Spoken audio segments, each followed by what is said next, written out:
وصفة النهاردة وصفة جميلة جدا، شكلها حلو زي ما انتم شايفين.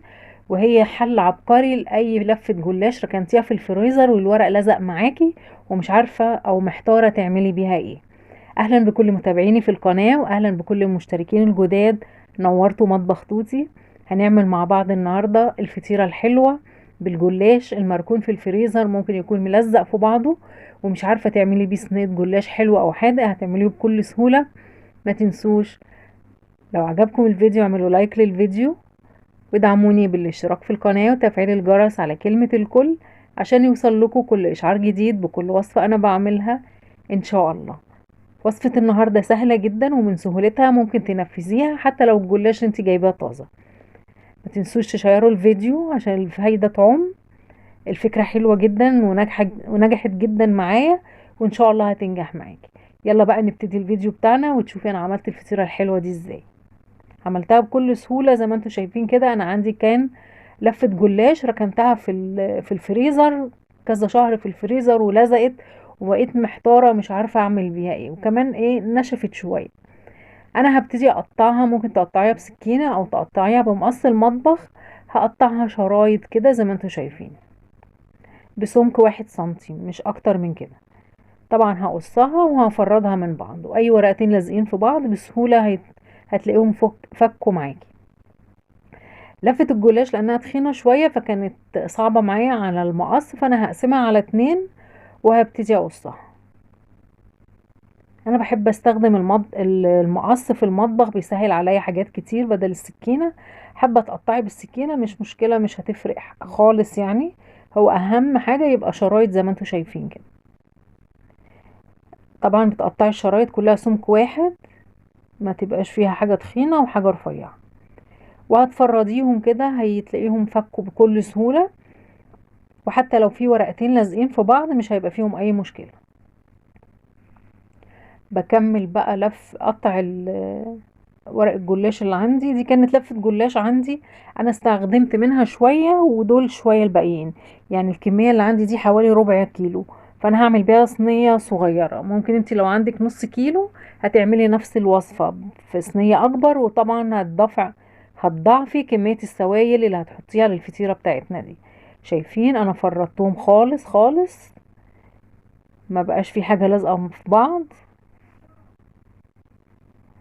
وهبتدي اجيب الصينية اللي هحط فيها الجلاش بتاعي. انا حطيت فيها معلقة كبيرة من الزبدة السايحة وهوزعها في القاع كله. الزبدة هتديني لون جميل لقاع الفطيرة وكمان هتخليها ما تلزقش. طبعا حابة تحطي سمنة بلدي او اي نوع زبدة انت بتفضليه، دي حاجة بترجعلك. انا حطيت كمية من الجلاش وحاولت ان ما بينش قاع الصينية، يعني اي فراغ بقيت احط فيه شرايط من الجلاش اللي انا مقطعه وبفردها كده، لكن ما بضغطش عليها خالص. انا مش عايزاها تبقى مكتومة، هي هتهبط من كمية السوائل اللي انا هنحطها دلوقتي. بحاول بقى اداري اي فراغات بحيث ان القاع كله يتدارى بقطع الجلاش زي ما انتم شايفين. انا هحشي الفطيرة بتاعتي بمكسرات. انا كان عندي زبيب اخدت منه شوية زي ما انتم شايفين.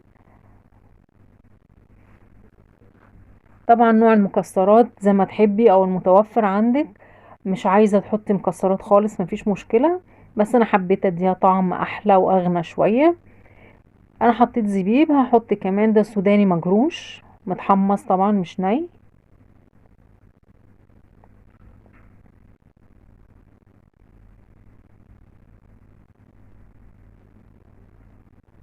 واخر حاجة هضيفها عندي جوز هند. طبعا كمية الحشو زي ما انت حابة تحطي كمية كبيرة الحشو كتير او تحطي كمية قليلة، دي حاجة بترجعلك. انا شايفة ان الكمية اللي انا حطيتها كانت مناسبة جدا لمقاس الصينية اللي انا عملته. كان طعمها تحفة جدا جدا وطعمها حلو قوي وما بتاخدش 10 دقايق في التحضير، سهلة جدا جدا وطعمها حلو قوي كمان، احلى من اللي بنشتريها جاهزة.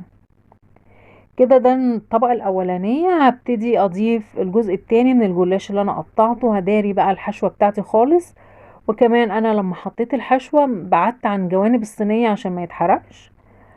وهبتدي اوزع قطع الجلاش بنفس الطريقة الاولانية، يعني اي فراغات بحط فيها الجلاش، وفي نفس الوقت ما تخليش جزء يبقى تخين وجزء رفيع من الجلاش، خلي كله سوا واحد زي ما انتي شايفة كده. الخليط بقى اللي هشرب بيه الجلاش، انا عندي معلقتين كبار من الزبدة سايحين، وهضيف كمان نص كوباية من اللبن. انتي طبعا لو هتعملي نص كيلو من الجلاش هيبقى كوباية من اللبن، وهتضاعفي الزبدة والسكر وكل المكونات، وهضيف فانيليا عشان اديها نكهة حلوة،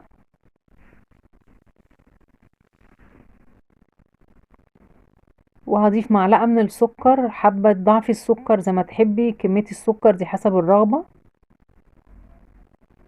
بس يفضل ما تكتريهاش علشان القاع الصينية ما يتحرقش من السكر. عندي نص معلقة صغيرة من البيكنج باودر. هخلط بقى المكونات دي كويس جدا مع بعض. انا حطيت بيكنج باودر علشان الفطيرة بتاعتي تبقى هشة، لان هو ده هيبقى مادة الرافع، لان انا مش هحط بيض. انتي لو هتحطي بيض ما تحطيش بيكنج باودر، بس طبعا لان البيض غالي فاحنا هنوفر البيض وهنحط بيكنج باودر.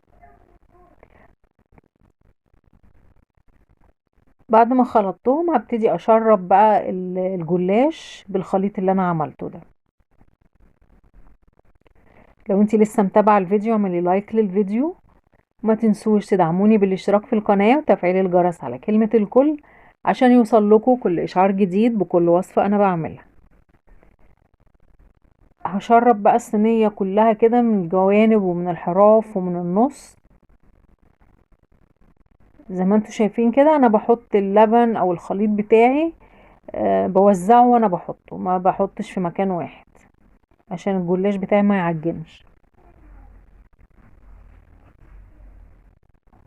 ما تنسوش تعملوا لايك للفيديو وتشيروه.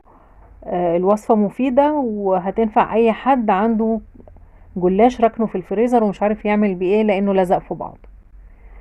زي ما انتوا شايفين كده انا شربتها بالخليط كله. هو نص كوباية على ربع كيلو كويس جدا. لو هتعملي نص كيلو هيبقى كوباية من اللبن. انا سويت السطح بخفة جدا، ما ضغطتش خالص على اوراق الجلاش عشان مش عايزاها تلزق في بعض وتعجن.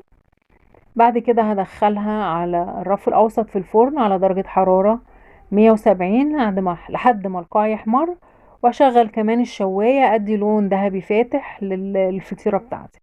هي مدتها في الفرن مش اكتر من ربع ساعة. الجلاش من الحاجات اللي بتستوى بسرعة وكمان بتتحمر بسرعة، لان كمان في كمية زبدة كبيرة فالوش بيتحمر بسرعة جدا جدا.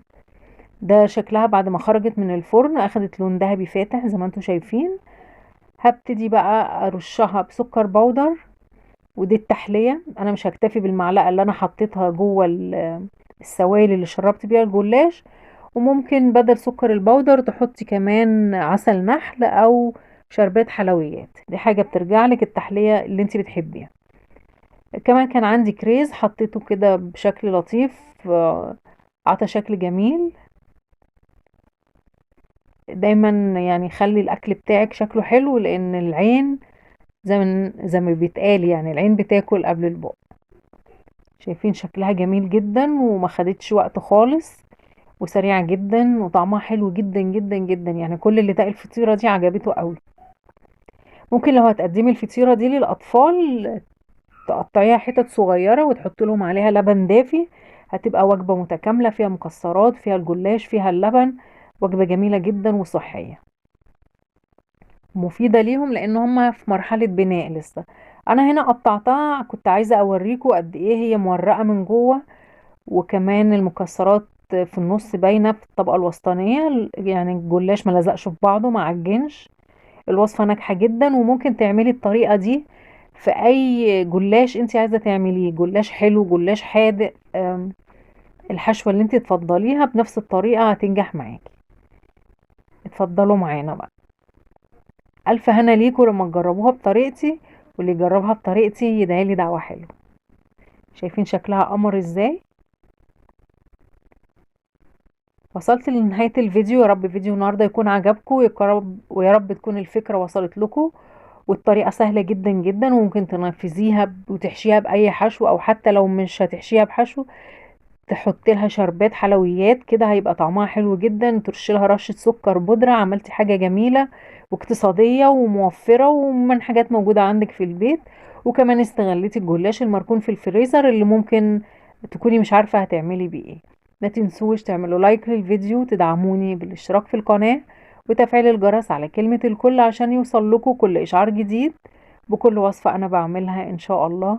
انتظروني في الفيديو القادم. إلى اللقاء، سلام.